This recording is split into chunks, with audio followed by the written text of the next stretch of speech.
हरि ओम हरि ओम हरि ओम हरि ओम हरि ओम हरि ओम हरि ओम हरि ओम हरि ओम हरि ओम हरि ओम हरि ओम हरि ओम हरि हरि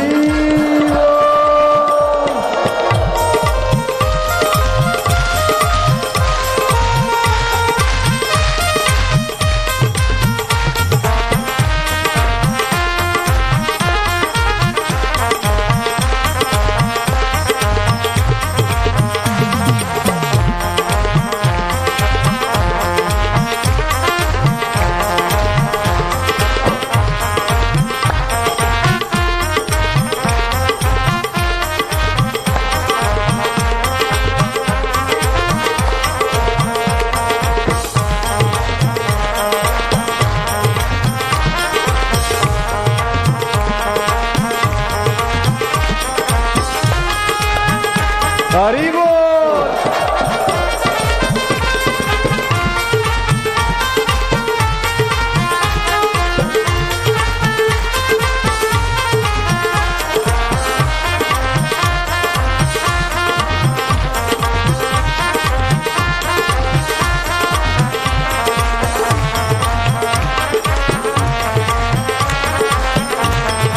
हरि ओम ओम ओम ओम ओम ओम ओम ओम ओम ओम ओम ओम ओम ओम।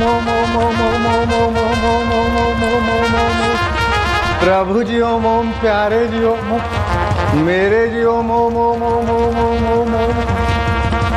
हरि ओम ओम ओम ओम ओम ओम ओम ओम ओम ओम ओम। परमात्मा ने ओम ओम ओम ओम ओम ओम।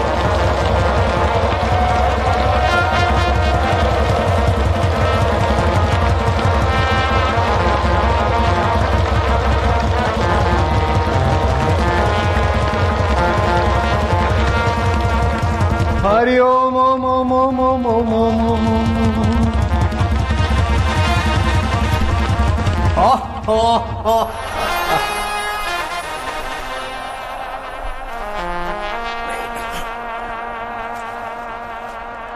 बैठो लाला लालिया।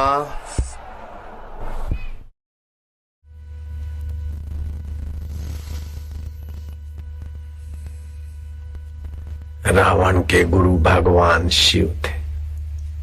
शिव का उपासक था रावण,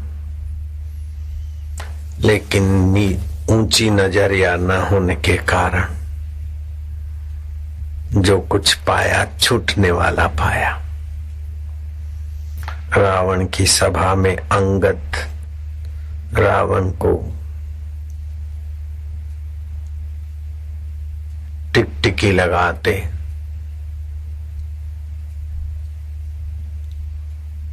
चहु ओर से निहारते देख रहा है।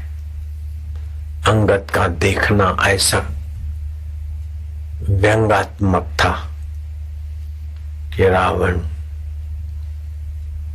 आश्चर्यचकित हो गया कि अंगद क्या देख रहे हो मेरे को इस प्रकार, क्या विश्लेषण कर रहे हो, देखने की कैसी रीत से देख रहे हो, क्या व्यंग्यात्मक देख रहे हो, क्या देख रहे हो अंगद। अंगद ने कहा कि हनुमान जी ने जो कहा था उसमें संशोधन करने की इच्छा है, संशोधन करना पड़ेगा। हनुमान ने कहा था कि लंका में 20-20 आंखों वाला, 10 सिर और 20 आंखों वाला व्यक्ति अंधा है, लेकिन मैं उनकी बात में संशोधन करना चाहता हूं। रावण को कुतूहल हुआ कि हनुमान ने तो ऐसा कह दिया, तुम संशोधन करके क्या इसमें सुधार करना चाहते हो? बोले हाँ, व्यंग्यात्मक मैं सुधार करना चाहता हूं। रावण का दिल खिला कि क्या सुधार हो रहा है। उसने तो 20 आंखों वाला अंधा का, ये क्या 2 आंखों वाले को अंधा कहेगा, क्या कहेगा। शिव जी जैसे उपास्य देव मिले, गुरु मिले।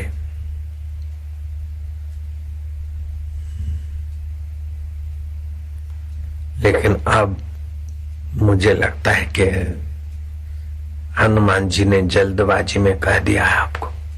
रावण को कुछ तसल्ली हुई। हनुमान जी ने मेरे को गलत कहा है, तुम कहो क्या कहते हो। अंगद कहता है अंधौ बहिर न कहीं अस, नैन कान तव बीस। रामायण में आता है नैन भी 20 और कान भी 20 है, खाली अंधे नहीं हो, बहरे भी हो। रावण की लंका में राम का दूत रावण को ये सुना दे, कितना बल है। व्यंगात्मक वचन कहते हुए सुना दे। अंधा हूं बहिर न कहीं अस, नैन कान तव 20। आंखें भी 20 है, कान भी 20 है, खाली अंधे नहीं हो, तुम बहरे भी हो। जो सुनना चाहिए वो शिव जी से तुमने नहीं सुना। जो देखना चाहिए जगत को ब्रह्म रूप हो तो तुमने नहीं देखा, लेकिन जो सुनना चाहिए वो भी तुमने नहीं सुना। शिव जी जैसे समर्थ गुरु हैं, लेकिन सुनने की जिज्ञासा नहीं, गुरु तत्व को देखने की निगाह नहीं, तो बाहर की आंख और बाहर के कान भी काम नहीं आए तुम्हें। जिज्ञासा के कान होते और विवेक की आंख होती तो तुम ऐसी गलती नहीं करते, और इतना समझाने पर भी तुम हठधर्मी नहीं हो सकते थे।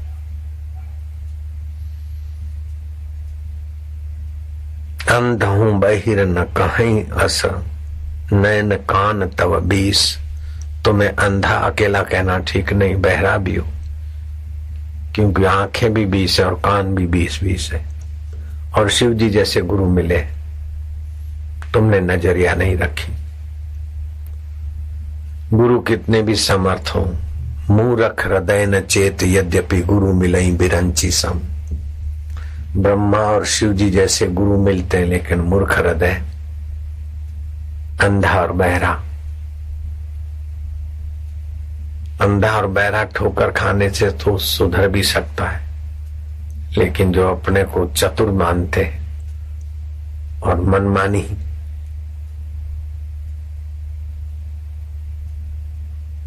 करने में ही लगते हैं, कपट से, छुपाई से, चोरी से, ठगी से, धोखे से, दड़ी से मनमाना करते, वो अंधे बहरे से भी गया बीता है। मुझे तुम में वही लक्षण दिखाई दे रहे। इतने बढ़िया गुरु शिव जी, और फिर भी तुम्हारे को बाहर के आकर्षण से हटने की रुचि नहीं, और सीता जी के प्रति भी तुम्हारे ये भाव, तो तुम अंधे हो ऐसा कहना हनुमान जी का जल्दबाजी था। अब मुझे संशोधन करके ये पता चलता कि तुम बहरे भी हो, और बाहर का अंधा बहरा तो ठोकर खाने से सुधर भी जाए, लेकिन लंका जली फिर भी राम का दूत ने इतना कर दिया, फिर भी तुम्हारी आंख नहीं खुलती, और तुम्हारे कान तुम्हें कहीं सुनने भी नहीं देते।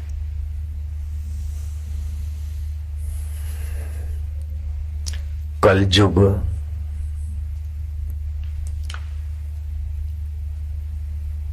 द्वापर, त्रेता, सतयुग, इनका प्रभाव तो होता है, लेकिन जब आप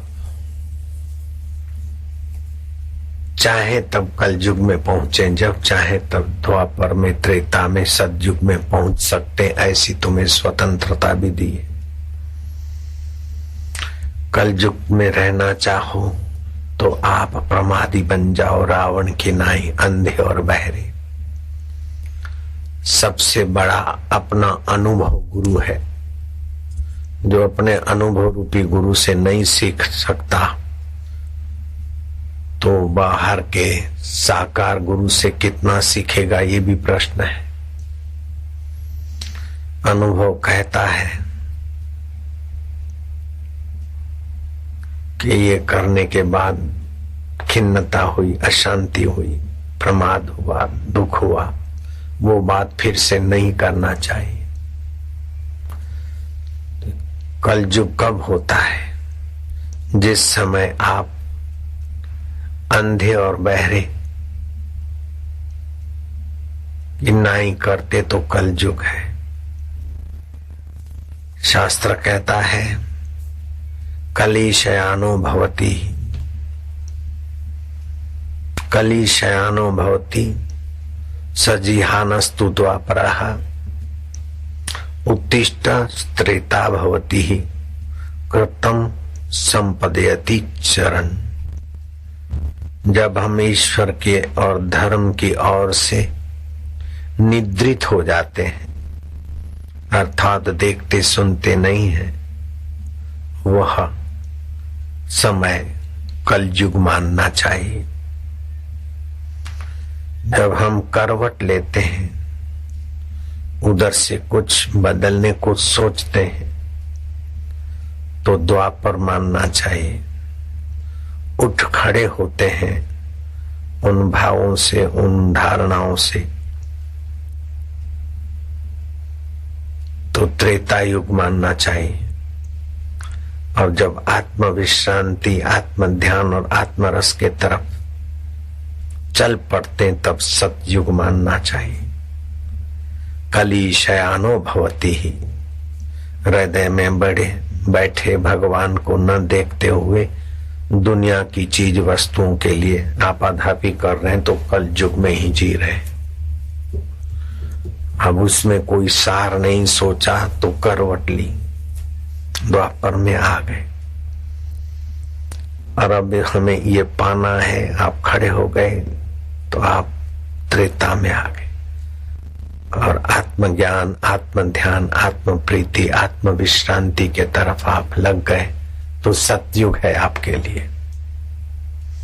इस समय आप सतयुग में बैठे, सत्य के सुख में, सत्य के ज्ञान में, सत्य के चिंतन में, सत्य की प्रीति में समय जा रहा है तो सतयुग है। सजिहनस्तु द्वापरः, करवट लेना अर्थात संशय का युग।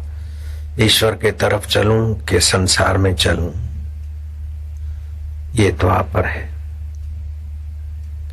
ईश्वर के तरफ चलना ही है, लक्ष्य प्राप्ति निश्चय कर लेना है। हमें भगवत सुख, भगवत शांति, भगवत माधुर्य और भगवत प्राप्ति करनी है।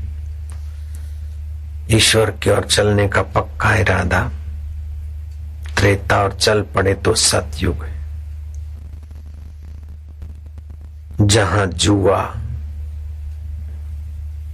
व्यसन, लड़ाई, परदोष दर्शन, छल, कपट, झूठ, भागवत में आता है कि इस प्रकार का जब दिखे तो समझना हम अब कल युग में आ गए।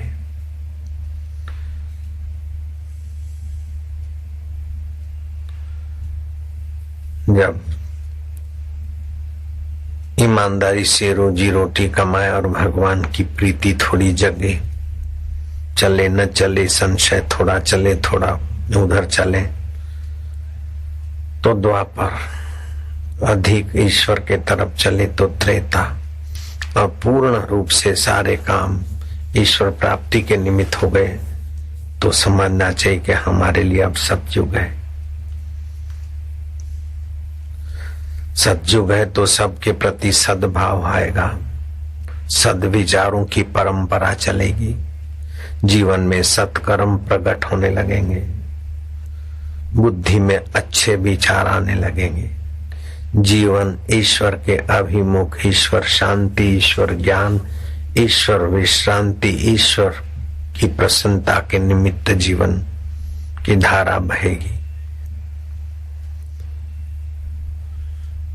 मन और बुद्धि को दिव्य बनाने के 12 उपाय तुम्हें फिर प्यारे लगेंगे, अच्छे लगेंगे। वो 12 साधन तुम्हारे व्यवहार में दिखने लगेंगे। सबसे अधिक पवित्र में पवित्र शुद्धि होती है धन की। चोरी जारी डकैती कपट बेईमानी वाला धन नहीं चाहिए। धन पवित्र, मनु महाराज ने कहा। धन पवित्र से अन्न पवित्र, अन्न पवित्र से मन पवित्र। भोजन तुम्हारा शुद्ध होगा, दूसरे के हक का नहीं खाओगे, दान का खाने से कतराओगे। दान करने में निसंकोच रहोगे, लेकिन दान की चीज हड़प करने में या लेने में संकोच रहेगा, बचोगे उसके लिए। औरंगजेब भले धर्मांध था, लेकिन एक सद्गुण औरंगजेब में था। राज्य के कोष से वो अपना गुजारा नहीं करता था। अपना खेत खली रखा, वही जुताई बुआई करता था, उसमें से जो आय होती थी उसी का अन्न खाता था। औरंगजेब में ये सद्गुण भी तो था। गंगा जल के प्रति उसका आदर था। साधु संतों में ऊंची शक्तियों के धनी है, ये आस्था भी थी। मुसलमान फकीरों के पास जाने के बाद भी हिंदू साधुओं से भी आशीर्वाद कृपा मांगने में पीछे नहीं हटता था, क्योंकि हक का अन्न खाता था। औरंगजेब धन की शुद्धि में तो मानता था, फिर भोजन शुद्ध, एक तो अपने हक का हो, दूसरा मन को बुद्धि को मलिन करने वाला ना हो। जैसे खट्टी दही है, लहसुन है, प्याज है, बासी भोजन है, दूसरे के हक का है, चुरा कर खा लिया, अधिक खा लिया, ये आहार की अशुद्धि है। इससे कलयुग हावी हो जाएगा बुद्धि पर। भोजन करने के पहले जो भी आप सात्विक भोजन करते तो भगवान का सुमरण करके भगवान को भोग लगाकर खाएं, तो वो भोजन आपके लिए भगवत प्रसाद या बुद्धि बनाने वाला होगा। जो कुछ करें रात्रि को भगवान को अर्पण कर दे। कायेन वाचा मनसेन्द्रिय वा बुद्ध्यात्मना प्रकृते स्वभावा करोमि यत् सकलम परस्मै नारायणेति समर्पयामि। नारायण ने समर्पण करो। अच्छा तो नारायण को समर्पण करो, बुराई के लिए सावधान हो जाओ, दूसरी बार वो बुराई ना हो। तो ये तुम्हारा भोजन की शुद्धि। आद्य शंकराचार्य ने कहा केवल मुंह से लेना ही भोजन नहीं है। आंखों से जो तुम अंदर लेते हो, कानों से अंदर लेते हो, नाक से अंदर लेते हो, स्पर्श से जो अंदर लेते हो, सब भोजन है, आहार है। स्पर्श पवित्र हो, शब्द पवित्र सुने अथवा दूसरे से उपराम हो जाए। पुण्यो गंधम पृथ्व्याम च, परफ्यूम आदि पापमय गंध है, लेकिन फूलों की, ताजे फूलों की सुगंध भगवान को अर्पण करके, फूल है, तुलसी है या और कोई वनस्पति है, डमरा वमरा, ये सुगंध पुण्यमयी है। पुण्यो गंधम पृथ्व्याम च सुगंधिम पुष्टिवर्धनम। पूजा में ताजे फूल रखे और भगवान को, गुरु को अर्पण करके फिर सुगंधी ली, दिमाग को पुष्टि देते। तो आहार कैसा करते हो? खाते, सूंघते, स्पर्श करते, देखते, सुनते कैसा हो? नावल अथवा गंदी फिल्में देखकर आप आंखों के द्वारा गंदा आहार ना करो। जो फिल्म देख के ध्यान में बैठेगा उसका ध्यान नहीं लगेगा, क्योंकि आंखों के द्वारा बहुत गंदा भोजन करके बैठा है। जो खूब गाने बजाने सुनकर फिर ध्यान करेगा, ध्यान नहीं लगेगा, क्योंकि कानों के द्वारा गंदा भोजन करके बैठा है।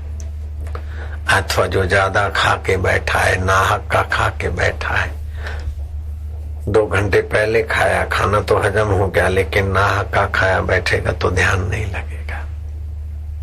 इसलिए शुद्ध खाएं, शुद्ध देखें, शुद्ध बोलें, शुद्ध पढ़ें।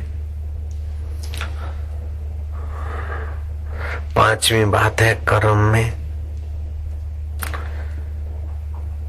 अपने रुचि के अनुसार कर्म न करें।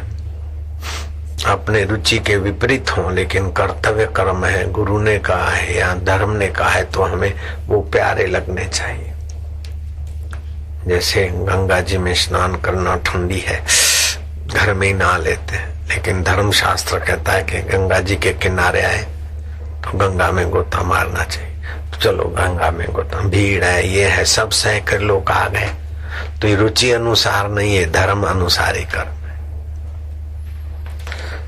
तो वासना अनुसारी कर्म नहीं, रुचि अनुसारी कर्म नहीं, धर्म अनुसारी कर्म।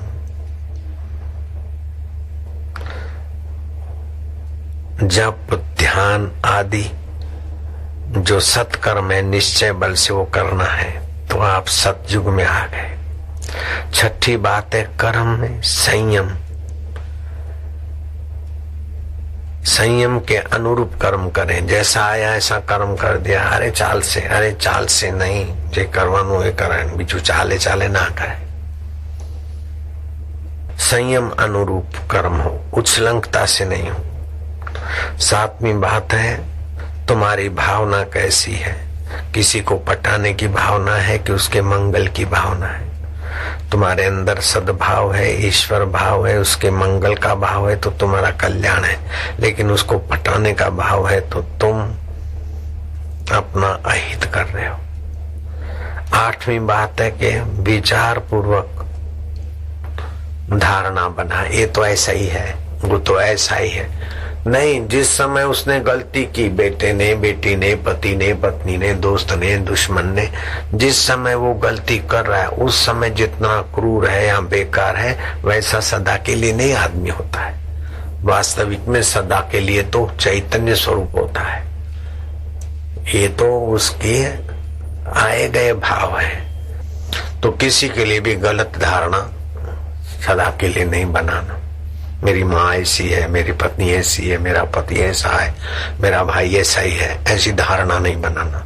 बदलता रहता है, मन भी बदलता है, बुद्धि भी बदलती है, विचार भी बदलते, वातावरण बदलता रहता है। तो किसी प्रकार की किसी के लिए भी अनुचित धारणा बांधकर बैठ नहीं जाना।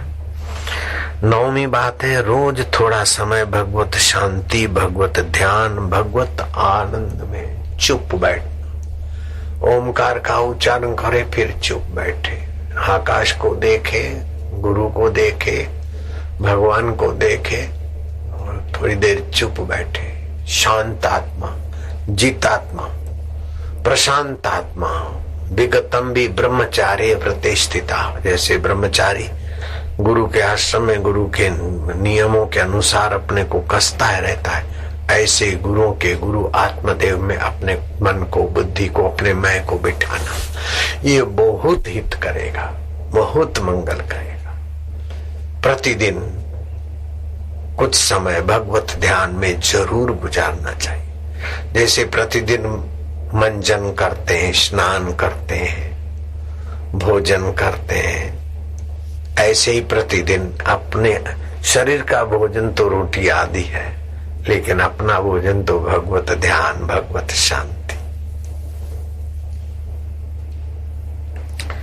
नौवां ये नियम है कि प्रतिदिन कुछ समय के लिए भगवत शांति, भगवत आनंद, भगवत ध्यान में गुजारना चाहिए।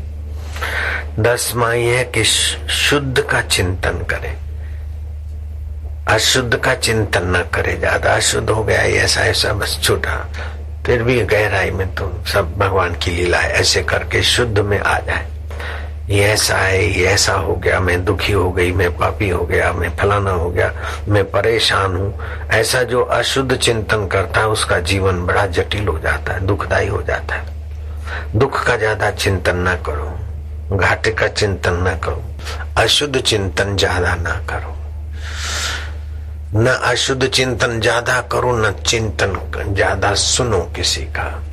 ऐसी वैसी बात आए तो फिर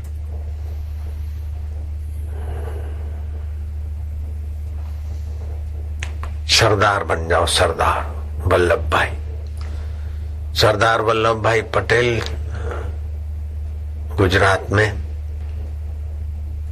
मिडिल क्लास में पढ़ते थे। एक मास्टर आता, उस समय वल्लभ भाई पटेल सो जाते थे। एक दिन मास्टर ने कहा, जब मैं आता हूं तो तुम लंबे लंबे खुराटे लेने लगते हो, क्या बात है? बोले साहब तुम तो पढ़ाने की तो थोड़ी बात करते हो, बाकी इधर उधर की फालतू बातें करते हो।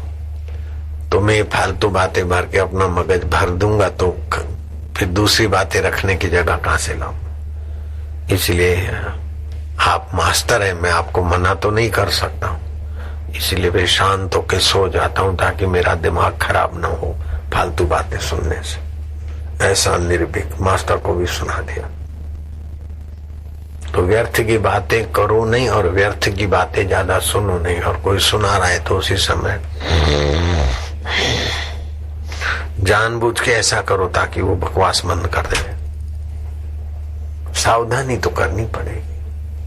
हरिओम हरिओम करते हैं, दीक्षा भी लिया, लेकिन फालतू बातें करने लगे, फालतू बातें सुनने लगे, फालतू खाने लगे, फालतू सोचने लगे, फिर बोले देखो हमको तो कुछ नहीं मिला। अरे मूर्ख, रावण जैसा रावण था और भगवान शिव जी गुरु थे, फिर भी रावण को अंधा और बहरा,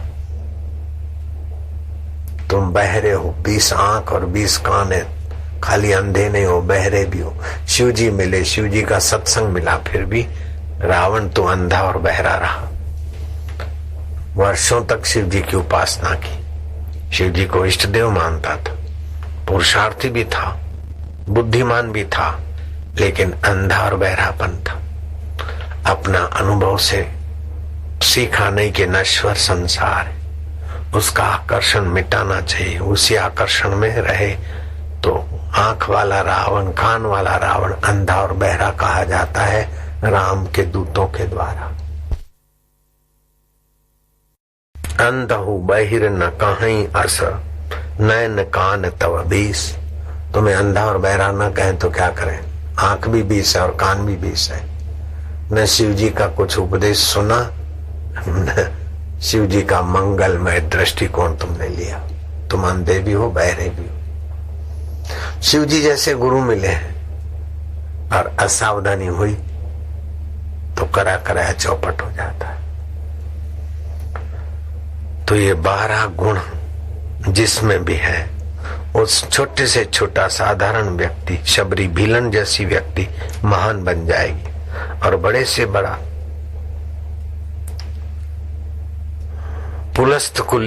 पुलस्त ऋषि के कुल में पैदा हुआ रावण पुरुषार्थी अंध और बहिर के व्यंगों से विभूषित हो रहा है। रोज प्रतिदिन भगवान का ध्यान करें, और 10वीं बात है शुद्ध का चिंतन करें। 11वीं बात है शास्त्र के विपरीत भावना ना करें। जो शास्त्र में कहा है, जैसे कुंभ की महिमा है तो हम ब्रह्म ज्ञान की महिमा तो सर्वोपरि है, लेकिन कुंभ की महिमा है, तुमने कुंभ की महिमा भी सुना दी। ब्रह्म ज्ञान के सत्संग के आगे, ब्रह्म ज्ञान के आगे तो ये सब छोटी बातें हैं, लेकिन सभी लोग ब्रह्म ज्ञान के अधिकारी नहीं, और शास्त्र में उसकी महिमा है तो हमने बता दी कि करोड़ करोड़ वैशाख मास के स्नान, लाख लाख माघ मास के स्नान, लाख लाख नर्मदा आदि के स्नान का सब फल कुंभ के एक स्नान से मिलता है। तो शास्त्र के अनुरूप बात करने में हिचकिचाहट नहीं करनी चाहिए। अपना मत, अपना सिद्धांत बताने के लिए शास्त्र की बात को दबाना नहीं चाहिए। ये महापुरुषों का महापुरुषत्व है, सज्जनों की सज्जनता है। कुछ लोग तो क्या करेंगे कि अपना सिद्धांत, अपनी पार्टी की बात करेंगे, दूसरे में चाहे कितनी भी अच्छाइयां हो उसको कोसते रहेंगे। ऐसा नहीं होना चाहिए।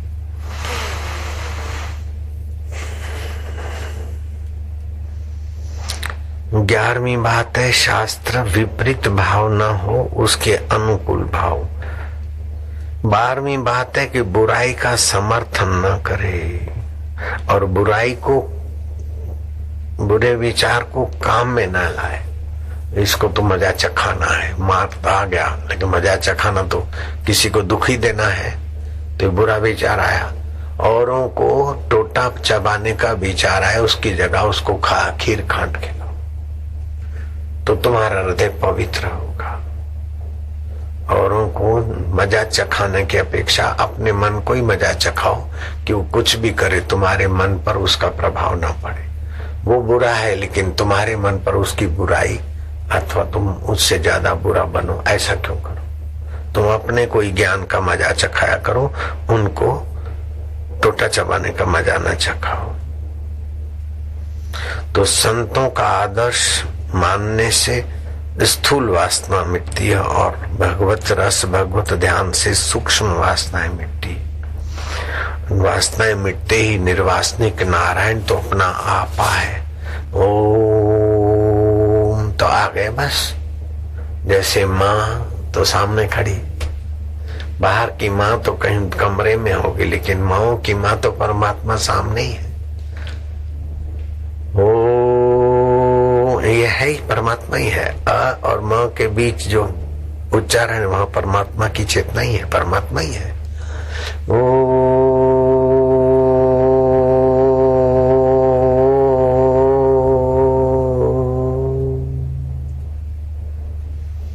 अब ये धारणा नहीं बनाना कि हम बोलेंगे फिर भगवान सुनेगा, फिर मर जाएंगे फिर भगवान हमें स्वर्ग देगा।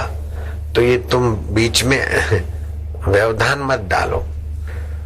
द्रौपदी ने पूछा कि भगवान दुशासन मेरी साड़ी खींचने की तैयारी में था और मैंने आपको पुकारा, उस अभागे ने मेरी साड़ी का पल्ला थोड़ा खींच भी लिया, आप देर क्यों आने में देर क्यों किया?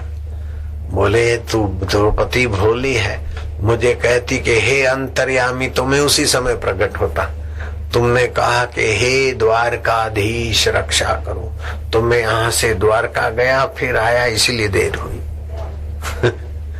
तो भगवान को वैकुंठपति द्वारकाधीश अथवा इतने अनुष्ठान करूंगा फिर भगवान मिलेंगे, इतनी साधना करूंगा फिर भगवान मिलेंगे, इधर जाऊंगा फिर भगवान मिलेंगे, ऐसा अपने तरफ से व्यवधान मत डालो। मेरे आश्रम में कोई लंबी चौड़ी दाढ़ी वाला साधक रहा, देखने में बड़ा प्रभावशाली था। तो कुछ लोग आते अनुष्ठान करते 7 दिन का, 15 दिन का, 21 दिन का, तो एकांत में रहने से ओज तेज बढ़ता है। मैंने पूछा कैसे, कहाँ से? तो बोले बड़ी सरकारी नौकरी का ऑफिसर था। बोले अब मैं रिटायर हुआ हूँ, 12 साल का अनुष्ठान करना चाहता हूँ। मैं क्या मुसीबत मोल क्यों लेता है? मतलब 12 साल अनुष्ठान करूंगा फिर कुछ होगा। महा जय जयकार मत करो, अभी जय जयकार करो।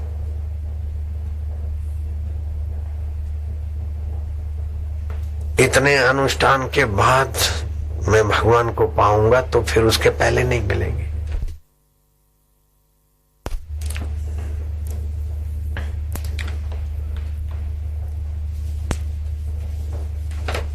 भगवान को दूर न माने, दुर्लभ न माने, परे न माने और अमुक साधना के बल से भगवान को पाऊंगा।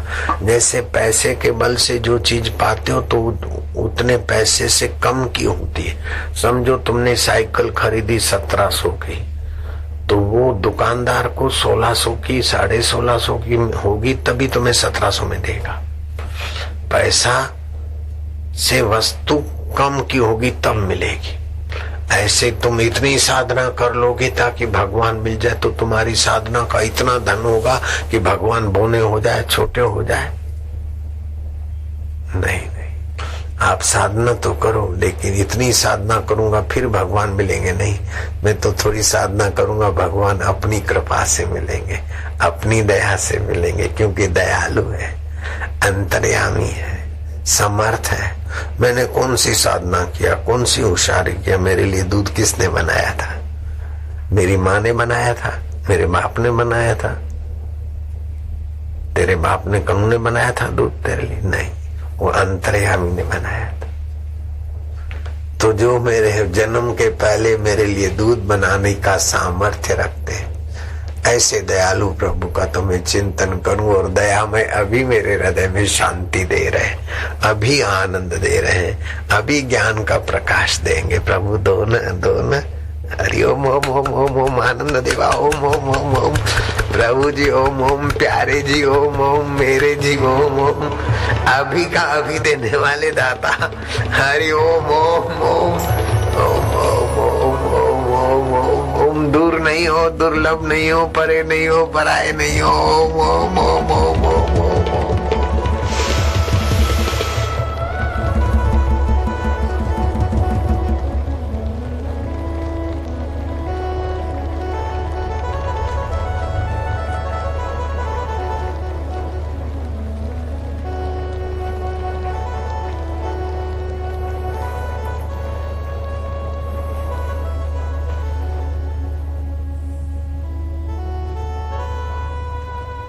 अखा भगत बोलते प्राणियां बजीले रे, प्राणियां बजीले रे ने करतार आ तू सपनों छे संसार। करतार को भजले संसार स्वप्ना है। संत सेविले साचे मने सर्वे सुदर्शे काम।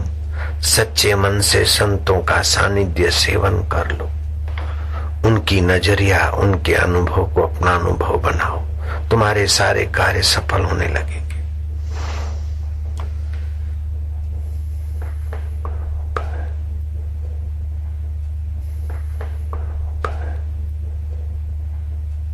जो छूट्यानो कर उपाय, सदगुरु संत ने मलिए धाय। हे जीव, तू वासनाओं से, बंधनों से, जन्म मरण से छूटने का उपाय कर ले। संत मिले, पता चले तो दौड़कर वहां पहुंच जा। फिर ये काम करना है अथवा इधर जाना है, ये प्रोग्राम है, उन सब को किनारे कर दे। जीव छूट्या नो कर उपाय, सदगुरु संत ने मलियो धाय। धाय माना दौड़ के। संत चरण में रहो समाई, तो वैकुंठे पहुंचो भाई। संत चरण में जाकर समाहित हो जाओ तो वैकुंठ पहुंच जाओगे। वैकुंठ का मतलब है बुद्धि अकुंठित रहेगी, व्यापक ब्रह्म में एकाकार हो जाएगी।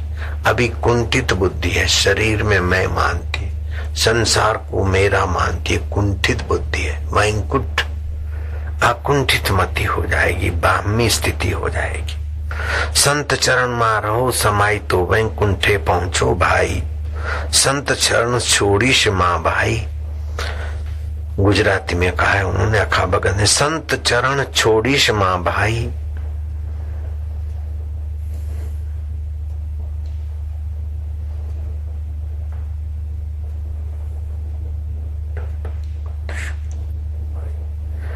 डड्ढा तू ढूंढिश मां काई। हे डड्ढा, तू ढूंढिश मां काई। सदगुरु संत ने जेने सेव्या तेने धन्य धन्य कमायु। उसने तो अच्छा धन कमाया, धन का भी धन कमा लिया, सुख का भी सुख पा लिया, ज्ञान का भी ज्ञान पा लिया, अमृत का भी अमृत पा लिया, जिसने संत शरण जाकर। डड्ढा तू ढूंढिश मां काई। हे डड्ढा, तू बीजू ढूंढिश नहीं, बीजू शोधिश नहीं। डड ने पाड़वा वाला बीजू तई ચોકલેટ ને પેપ્સી ફલાણું ને બેન પોપકોર્ન આ બધું ઢૂંઢીશ નહીં તું. રાયતું ખમણ ઢોકળા ઢેબરા આ બધું કરીશ નહીં ડટ્ટા. તું સંત શરણ જા અને એમાં સમાઈશ. ઓમ નમો ભગવતે વાસુદેવાય પ્રીતિ દેવાય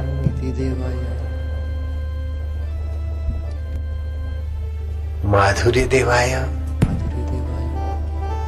डड्ढा ढूंढिश मां भाई. हे डड्ढा ढूंढिश मां भाई.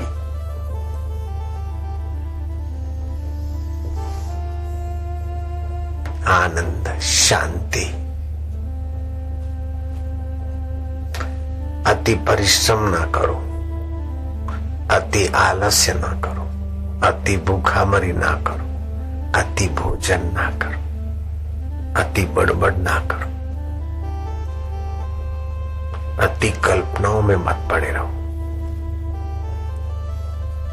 आत्म शांति लो, आत्म वैभव पाओ। गपसप लगाकर ऊर्जा नष्ट मत करो।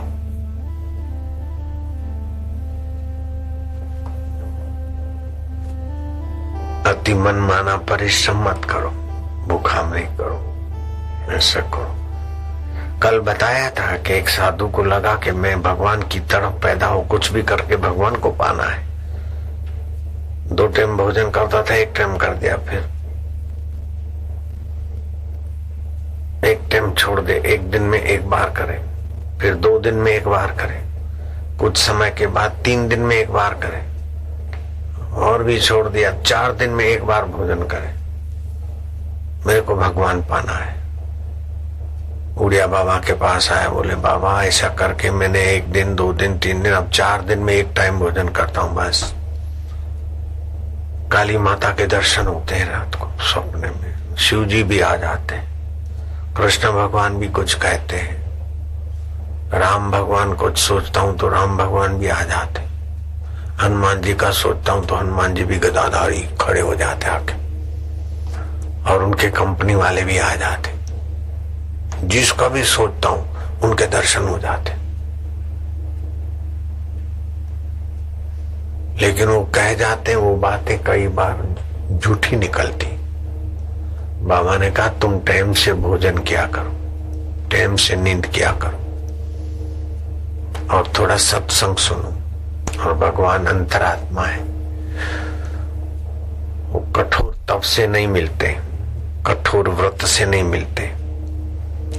युक्ताहार विहार से ठीक ठीक खाओ, ठीक ठीक सो, ठीक ठीक समझो, ठीक ठीक साधो।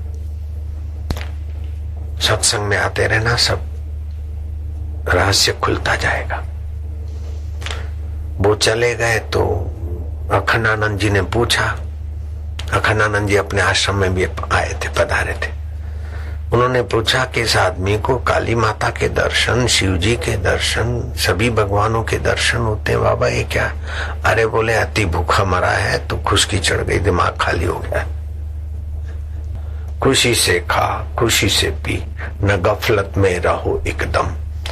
अगर है शौक मिलने का तो हरदम लौ लगाता जा। न बन मुल्ला, न बन काजी, न मर भूखा, न रख रोजा। अगर है शौक मिलने का तो हरदम लौ लगाता जा।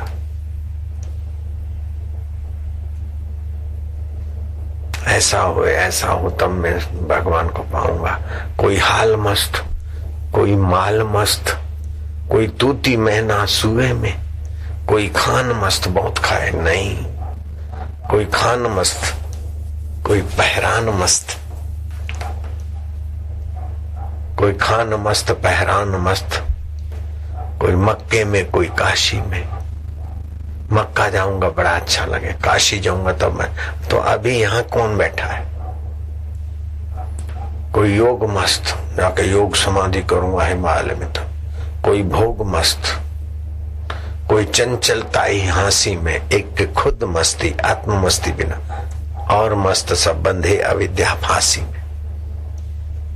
जो सतचित आनंद स्वरूप आत्मा वैभव है, ज्ञान है, सुख है, उसको पाते नहीं।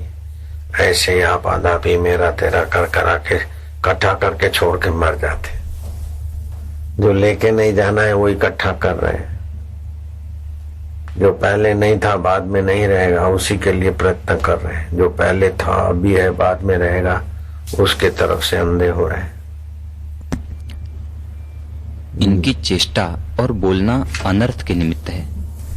जैसे धनुष से जो बाण निकलता है वह हिंसा के निमित्त है और उससे और कुछ कार्य सिद्ध नहीं होता, वैसे ही अज्ञानी की चेष्टा और बोलना अनर्थ और दुख के निमित्त है, सुख के निमित्त नहीं, और उसकी संगति भी कल्याण के निमित्त नहीं है। जैसे जंगल के ठूंठ वृक्ष से छाया और फल की इच्छा करनी व्यर्थ है, उससे कुछ फल नहीं होता, और न विश्राम के निमित्त छाया ही प्राप्त होती है, वैसे ही अज्ञानी जीव की संगति से सुख नहीं होता, उनको दान देना व्यर्थ है। जैसे कीचड़ में घृत डालना व्यर्थ होता है, वैसे ही मूर्खों को दिया दान व्यर्थ होता है। हाँ, जिसको आत्मज्ञान में रुचि नहीं, ऐसे मूर्खों को दान देना भी व्यर्थ है। अज्ञानियों को दान देना भी व्यर्थ है।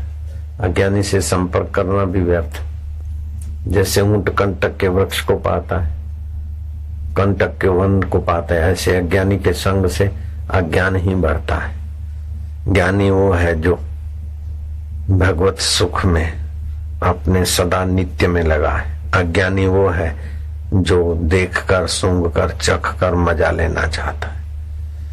भोग उसे कहते हैं जो अपने नहीं है और सदा साथ में नहीं, उसको भोग कहते हैं। और भगवान उसको कहते हैं जो अपने हैं और सदा साथ में है, जो अनित्य है, अपूर्ण है और दुख और अशांति में है, कर्म की सापेक्षता से प्राप्त होते हैं।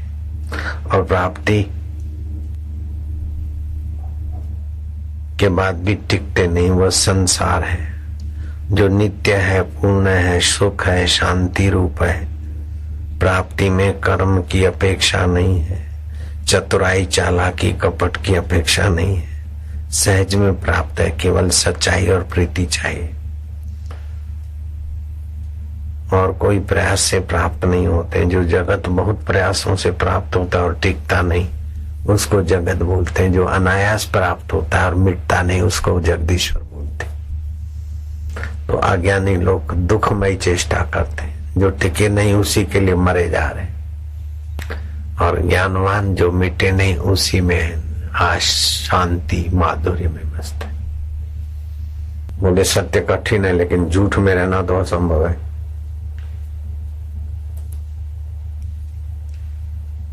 आपको लगी हो भूख, बोले भूख लगी है, बोले ना तो मरो भूखे। आपको नींद करनी हो और झूठ बोलना है, अरे भाई सोओगे, बोले ना तो जगते रहो रात भर। सब झूठ में नहीं चलता। सत्य में तो सब चल जाएगा, झूठ में सब नहीं चलेगा।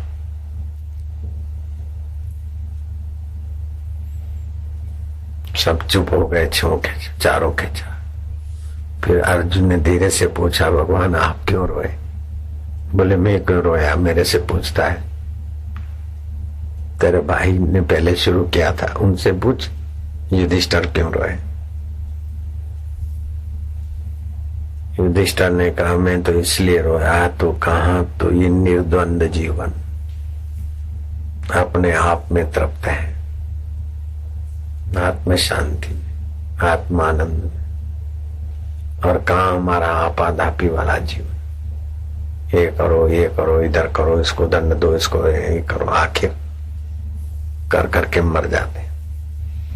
कहा तो ये निष्कलंक जीवन, आकाश को देख रहे हैं, श्वास ऊपर जाता है, वो बाहर आता है तो एक दो, भगवान सार स्वरूप। कहा तो सार तत्व ईश्वर में टिके, इनका ईश्वर दूर नहीं, दुर्लभ नहीं, अपना आत्मा ईश्वर के साथ एकाग्र। और कहा हम राग द्वेष के कीड़े। कैसी ऊंची जिंदगी और कैसा हमारा नीच जिंदगी, इसलिए मुझे रोना आया। महात्मा आप क्यों रोए? बोले मैं इसलिए रोया कि युधिष्ठिर जैसा प्रसिद्ध राजा और श्री कृष्ण इधर एकांत में आ गए तो लोग बोलेंगे बड़े महात्मा है। कृष्ण और युधिष्ठिर आए तो अब मेरे को लोग पहचान जाएंगे और भीड़ बढ़ेगी, मेरी एकांत शांति मस्ती। मेरा क्या पाप हुआ कि तुम्हारे जैसे प्रसिद्ध लोग आ गए थे, इसलिए मैं रो रहा हूं।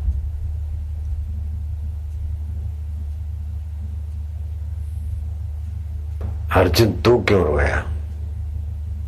बोले मैंने तो प्रभु आपको देखा रोते हैं, भैया और सब ये तीनों रो रहे। आज कैसा कोई दिन है, आज क्या हो गया? तो फिर आप के रुदन में फिर मैं चुप कैसे बैठता, मेरे को भी रोना आ गया।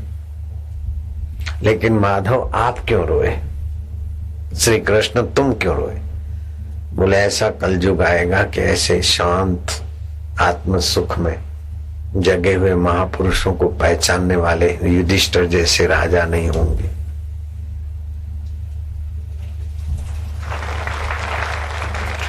ऐसा कलयुग आएगा, इसलिए मैं रोता हूं।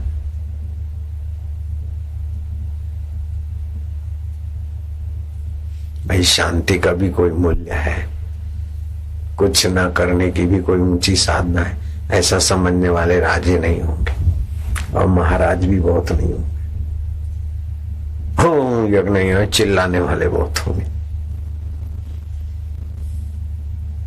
धमाधमी झमाझमी रात तो 10 बजे 11 बजे 12 बजे चिल्लाते रहे, ऐसे महात्मा बहुत होंगे। अथवा तुम भांग खा के बैठ गए, सुल्फा पी के, जमीन में खड्डा खोद के प्राण चढ़ा के टेक्निक करके लोगों को ठगने वाले हो जाएंगे। लेकिन लोगों में आत्म शांति मिले ऐसे सच्चे संत बहुत दुर्लभ होंगे और उनको पहचानने वाले लोग भी बहुत दुर्लभ होंगे। उनको पहचान के परमात्मा शांति में बैठने वाले लोग भी दुर्लभ होंगे।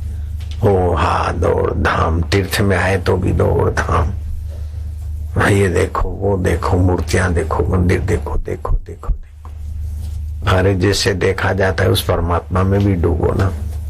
देख देख के तो क्या देखें, घर में टीवी खोल के बहुत देख सकते हैं, तीर्थों में क्या भटकते देखने के लिए। टीवी में जितना देख सकते देश विदेश का, उतना हरिद्वार में नहीं देख सकते।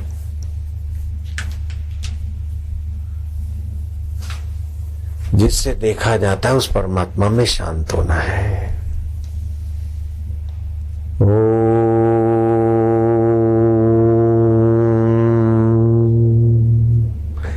नारायण स्तुति पुस्तक ले जाना, भगवान नारायण जिनको मिले हैं, भगवान कैसे हैं, वो छोटी सी पुस्तक में कई शास्त्रों का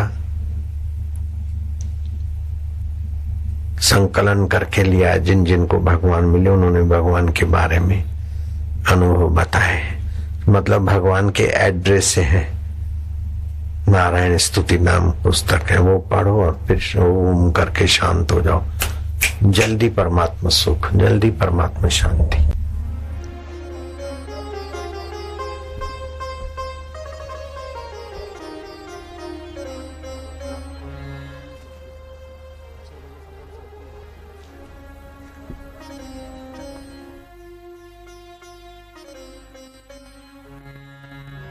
सतगुरु सा नहीं और जगत में, सतगुरु सा नहीं और जगत में।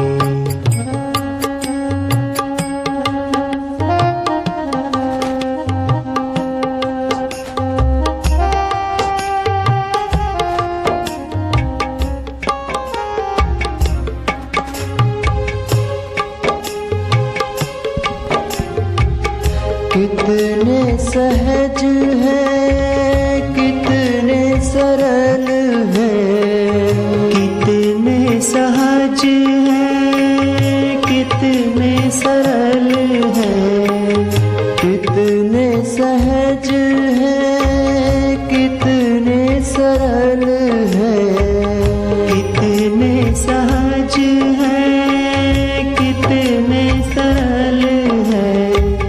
प्रेम की मूरत प्यारी, प्रेम की मूरत प्यारी। सतगुरु सा नहीं और जगत में, सतगुरु सा नहीं और जगत में।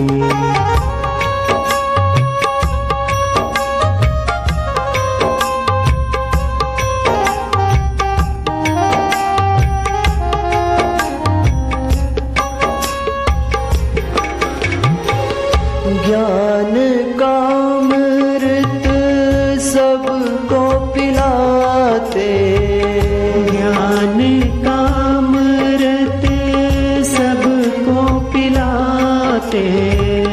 भव बंधन से सबको छुड़ाते, भव बंधन से सबको छुड़ाते। ज्ञान का अमृत सबको पिलाते, ज्ञान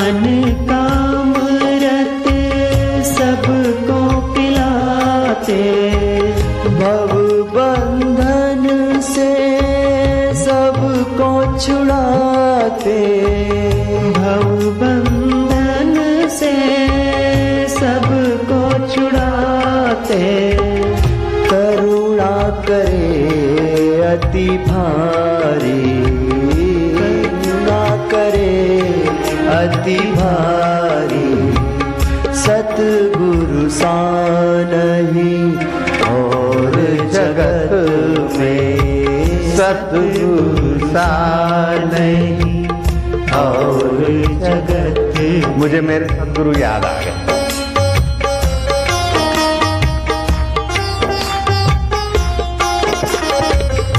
जय हो महाजय जय हो।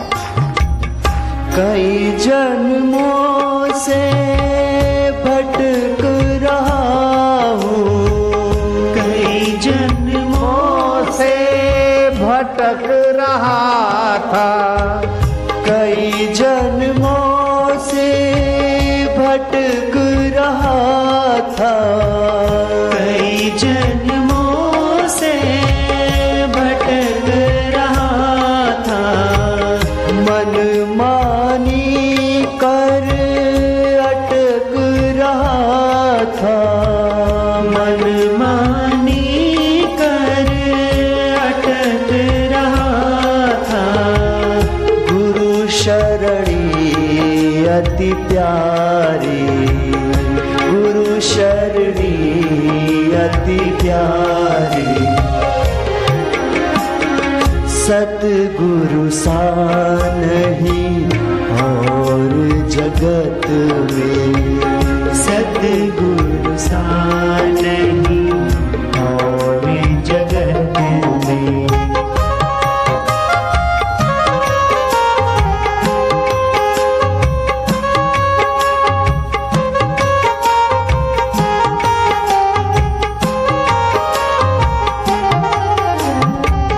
गुरु की शरण में दृढ़ता से लग जा, गुरु की शरण में दृढ़ता से लग जा, गुरु सेवा कर नींद से जग जा, गुरु सेवा कर नींद से जग जा, शरण में दृढ़ता से लग जा, गुरु की शरण में दृढ़ता से लग जा, गुरु सेवा कर नींद से जग जा, गुरु सेवा कर नींद से जग जा।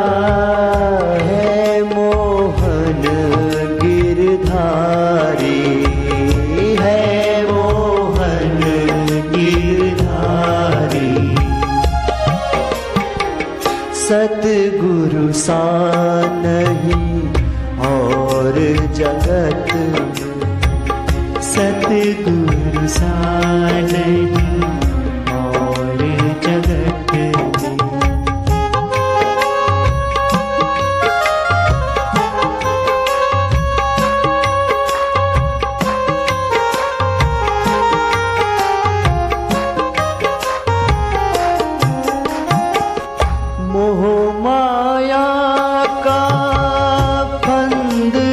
छुटता मोह माया का फंद न छुटता, गुरु कृपा बिन ये न उलझता, गुरु की कृपा बिन ये न सुलझता, दाता है उपकारी,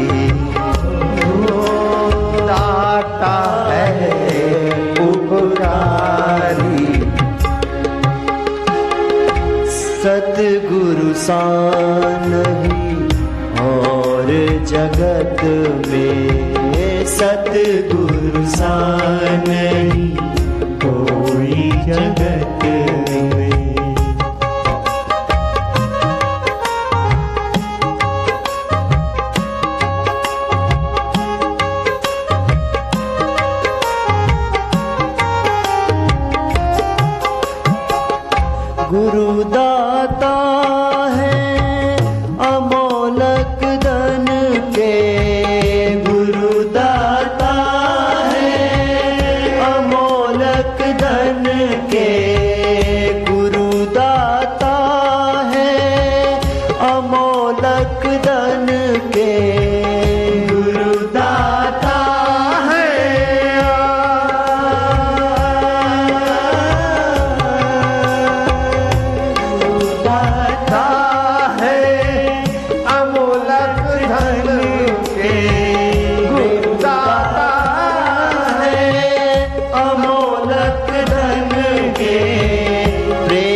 प्यारी भक्ति की मूरत सारी प्रेम की मूरत प्यारी हो प्रेम की मूरत प्यारी सतगुरु सा नहीं और जगत में सतगुरु सा नहीं और जगत में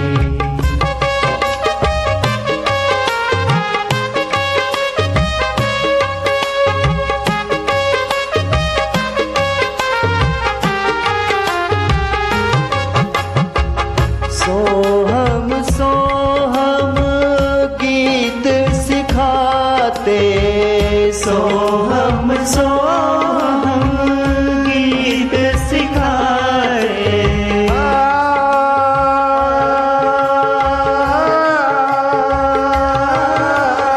सोहम सोहम गीत सिखाए सोहम सोहम गीत सुनाए ओम का भीतर नाद जगाते ओम का भीतर नाद जगाए ब्रह्म की नजर करी ब्रह्म की नजर करी सतगुरु सा नहीं और जगत में सतगुरु सा नहीं और जगत में हरि ओम हरि ओम हरि ओम हरि ओम हरि ओम प्रभु ओम हरि ओम प्रभु ओम हरि ओम प्यारे ओम हरि ओम प्यारे ओम हरि ओम हरि ओम हरि ओम हरि ओम हरि ओम हरि ओम हरि ओम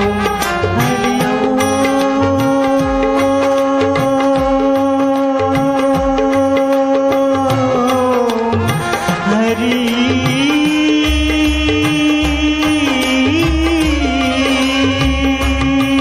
सतगुरु सा नहीं और जगत में सतगुरु सा नहीं और जगत में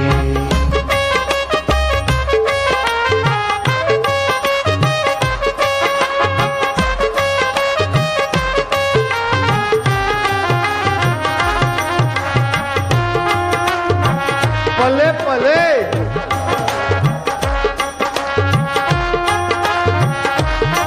हरि बोल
जय जय श्री राधे।